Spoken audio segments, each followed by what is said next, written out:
আসসালামু আলাইকুম। গাছ লাগিয়ে অতি সহজে আপনি লাখপতি হতে পারেন। ধরেন গ্রামের বাড়িতে আপনার পৈতৃক বাড়ির আশেপাশে জায়গা আছে, সেখানে আপনি গাছ লাগাতে পারেন। বা আপনার নিজস্ব কোনো জমি আছে, সেখানে আপনি পুকুর কেটে কাঁচা বেঁধে গাছ লাগাতে পারেন। ধরে নিলাম এই দুইটার কোনোটাই আপনার নেই। আপনার পিতার অনেক জায়গা জমি আছে, আপনি বলতে পারেন, আব্বা আমাকে একটু জমি দাও, আমি গাছ লাগাবো। ধরেন আপনার আব্বা রাজি হচ্ছেন না, আপনি আম্মাকে বলতে পারেন, আম্মা আব্বাকে একটু বুঝাইয়া বলো আমাকে একটু জমি দেওয়ার জন্য, আমি গাছ লাগাবো। তো আপনার আম্মা বুঝালে আপনার আব্বা যদি রাজি হন, ধরেন 10%, 20% বা এর চেয়ে বেশি জমি দিল, আপনি যেটা করবেন, সেখানে আপনি একটা ছোট্ট পুকুর কাটবেন, কাঁচা বাঁধবেন, মানে ছোট ছোট খাল কাটবেন, গ্রামের আমাদের ভাষায় কাঁচা বলে। তো সেই খালের পাশে, পুকুরের চারপাশে, অন্য অন্য জায়গায় আপনি ফলজ এবং বনজ গাছ লাগিয়ে দেবেন।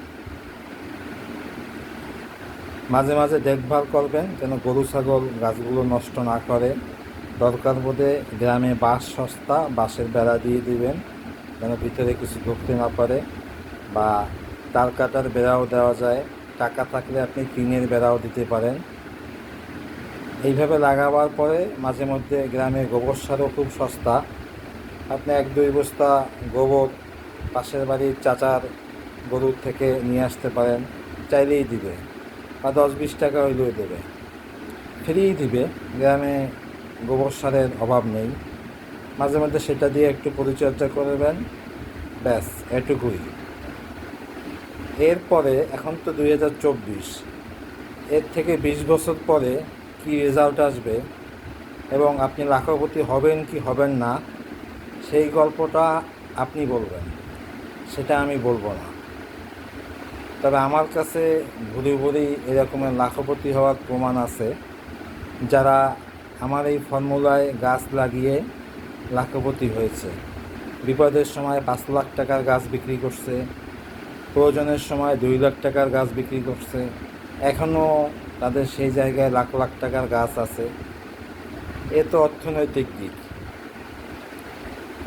পরিবেশগত দিক, ধর্মীয় দিক, সেই দিক থেকে তো আপনি লাভবান হবেনই। গাছ লাগানো তো সদকায়ে জারিয়া, মারা যাওয়ার পরে স্বভাব অব্যাহত থাকবে। এই ফর্মুলাটা আপনি করে দেখতে পারেন। আমি বাস্তব উদাহরণ সহকারেই আপনাকে বললাম, আমি কোনো বায়বীয় কথা কিন্তু এখানে বলি নাই। ব্যক্তিগতভাবে যোগাযোগ করলে আমি উদাহরণ কার কার কোথায় পেয়েছি আমি সেগুলো বলতে পারবো। বিশেষ করে যে জমিতে ধান কম হয়, ফসল কম হয়, সেইখানে আপনি এই কাজটা করতে পারেন।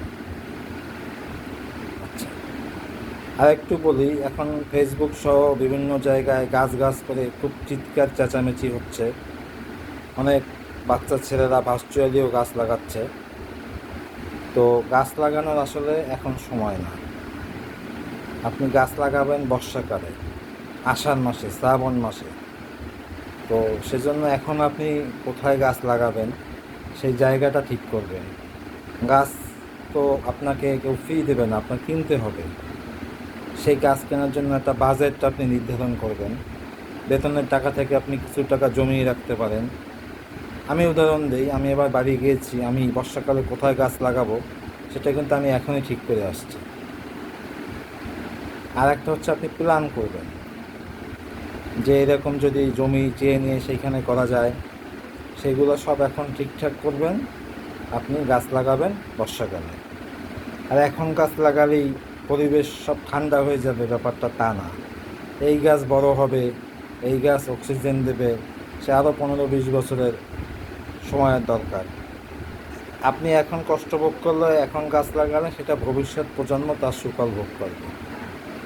আবার এরকম না হয় আপনি একটা গাছ লাগালেন বা 10টা গাছ লাগালেন, আপনি 20টা গাছ কাটলেন, তাহলে কিন্তু হবে না। আমরা যেভাবে এখন চিৎকার করে গাছ লাগানোর কথা বলি, গাছ যে কাটা হচ্ছে, অকারণে কাটা হচ্ছে। মহাসড়কের গাছ, ঢাকা শহরের বিভিন্ন জায়গায় প্রচুর গাছ ছিল, অনেক গাছ অকারণে কাটা হয়েছে। কোনো প্রয়োজন ছিল না। বড় বড় অক্সিজেনের ফ্যাক্টরি যে গাছগুলা, সেই গাছগুলো কেটে সেখানে ফুলের গাছ লাগানো হয়েছে। তো সেই গাছ কাটা বন্ধ করতে হবে বা গাছ কাটা কমাতে হবে, বা একটা কাটতে 10টা লাগাতে হবে। আর একটা ব্যাপার, গাছ টিকিয়ে রাখতে হবে। আমি বাস্তব কথাই বলি, ধরেন আমার এই বাসা কালশি থেকে আপনার ইউসুফি, কালশি থেকে মিরপুর 12, যারা এই রাস্তা যাতায়াত করেন দেখবেন সরকারি উদ্যোগে প্রচুর গাছ লাগানো হয়েছে এবার, এবং সেখানে বাঁশের বেড়াও দেওয়া হয়েছে। তো সেই গাছগুলো কিন্তু 80% টেকে নাই, গাছগুলো নাই। বাচ্চারা টাকলায় গাছ ভেঙে ফেলছে, উৎসব পাবলিক ভেঙে ফেলছে, কোনো যত্নআত্তি হয় না, গাছগুলো টিকে নাই। কিন্তু বলা চলে পুরাটাই অপচয় হয়েছে। তো এইটা হলে কিন্তু আসলে লাভবান হওয়া যাবে না। গাছ লাগাতে হবে এবং টিকিয়ে রাখতে হবে। 1 কোটি গাছের আমার কোনো প্রয়োজন নেই। এখন যে 1 কোটি আপনি রব তুলতেছেন, তো 1 কোটি গাছের কী দরকার? আপনি নিজে কয়টা গাছ লাগাবেন? নিজে 10টা গাছ লাগান। 10টা গাছ লাগাই আপনি 7টা গাছ টিকিয়ে রাখেন, বাস। প্রত্যেকে 10টা গাছ লাগাইলে কত কোটি গাছ হবে? কত কোটি গাছ টেকবে 7টা হিসাবে থাকলে? তো সেই অঙ্কটা করেন। আর সবসময় সমন্বিত কাজ হয় না। আমাদের বিরুদ্ধে মতভেদ, আমাদের বিরুদ্ধে হিংসা, আমাদের বিরুদ্ধে ঈর্ষা, আমাদের বিরুদ্ধে মানুষের দোষ খোঁজাখুঁজি, এগুলো খুব বেশি। তো আমি আহ্বান জানাবো, আমার এই ভিডিও যারা দেখবেন, আমাকে পছন্দ করেন আর না করেন, সবাই 10টা গাছ লাগাবার একটা প্ল্যান করেন। মিনিমাম 10টা, আপনি এর চেয়ে বেশি লাগান, কোনো আপত্তি নেই। আর গাছ লাগানো জিনিসটাকে খুব সংকীর্ণ করে ফেলবেন না। এই গাছ ক্ষতিকর, ওই গাছ ক্ষতিকর, এই গাছ লাগানো হয় না, এটা বেঁকা হয়েছে কেন, তেরা হয়েছে কেন, ঠিক আছে? এত কিছু ভাবার দরকার নাই। স্থানীয় যে কৃষি অফিসার আছে তার কাছ থেকে আপনি গিয়ে জেনে নেন, সে তো প্রজাতন্ত্রের কর্মকর্তা, যে ভাই আমি এখানে গাছ লাগাতে চাই, কী গাছ লাগালে ভালো হবে। আর ফলের গাছ নিয়ে তো কোনো কোশ্চেনই নেই, আপনি তো সব ফলের গাছ লাগাতেই পারেন। কয়েকটা গাছ পরিবেশের ক্ষতি করে, সেই কয়েকটা গাছ আপনি লাগাইলেন না, এটা নিয়ে কোনো সংকীর্ণ চিন্তা করার কোনো দরকার নেই। তা আমি সবার কাছে উদাত্ত আহ্বান জানাবো, ভবিষ্যৎ প্রজন্মকে বাঁচাতে আমরা সবাই আগামী বর্ষায় 10টি করে গাছ লাগাই, এবং গাছগুলো টিকিয়ে রাখতে যা যা করার দরকার আমরা তাই করি, এবং অকারণে গাছ কাটা যে কার্যক্রম চলছে সেগুলোর বিরুদ্ধে আমরা প্রতিরোধ গড়ে তুলি, প্রতিবাদ করি। তাহলেই আমাদের প্রকৃতি পরিবেশ সুন্দর হবে, আমরা ভালো থাকব, আমাদের আগামী প্রজন্ম ভালো থাকবে। সবাইকে আমি শুভেচ্ছা জানাচ্ছি। ধন্যবাদ।